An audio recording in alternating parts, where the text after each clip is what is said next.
চুলায় কড়াই দিয়ে দিলাম, তেল দিয়ে পেঁয়াজ কাঁচামরিচ দিয়ে দিলাম।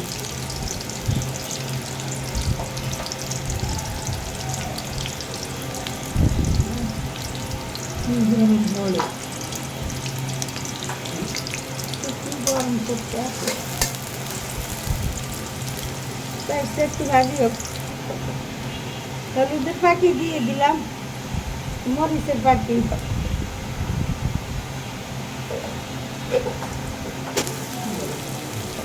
রসুন আর আদা দিয়ে দিলাম, ছাড়িয়ে নাই। একটু পানি দিয়ে দিন।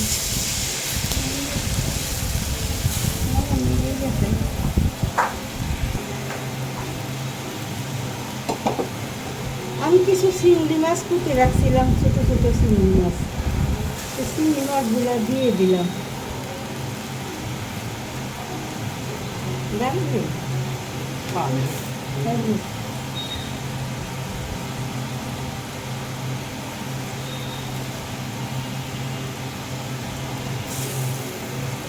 আচ্ছা, চিংড়ি মাছগুলো একটু কষো।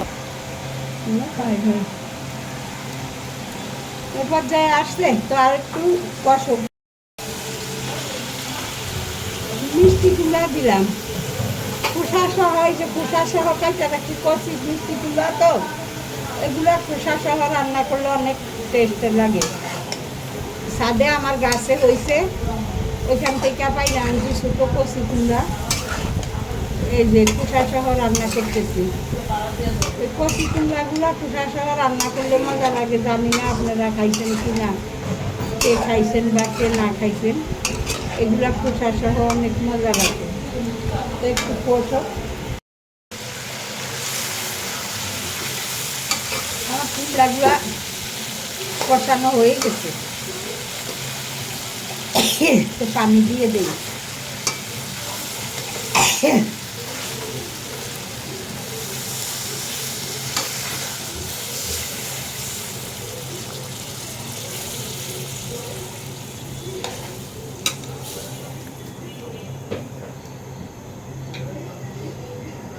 পানি দিয়ে দিলাম, এবার হোক।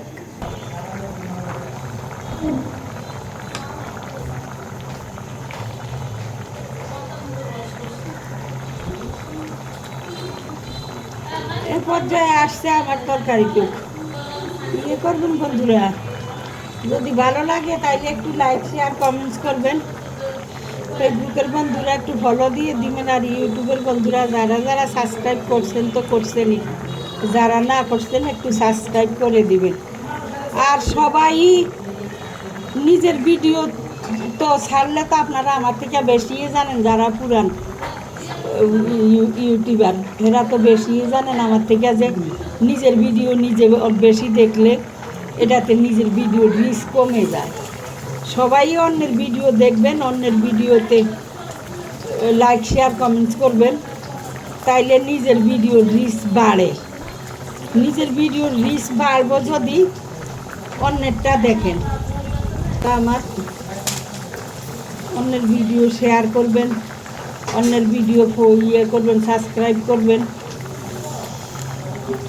আর কি। তাইলে ভালো থাকেন। আমার তরকারি একটু হয়ে গেছে, আমি একটু জিরার গুঁড়া দিয়ে দিই উপর দিয়ে, তারপরে উঠাইয়ে নিই। হয়ে গেছে তরকারি টুক, তো কয়টা জিরার গুঁড়া দিয়ে দিলাম।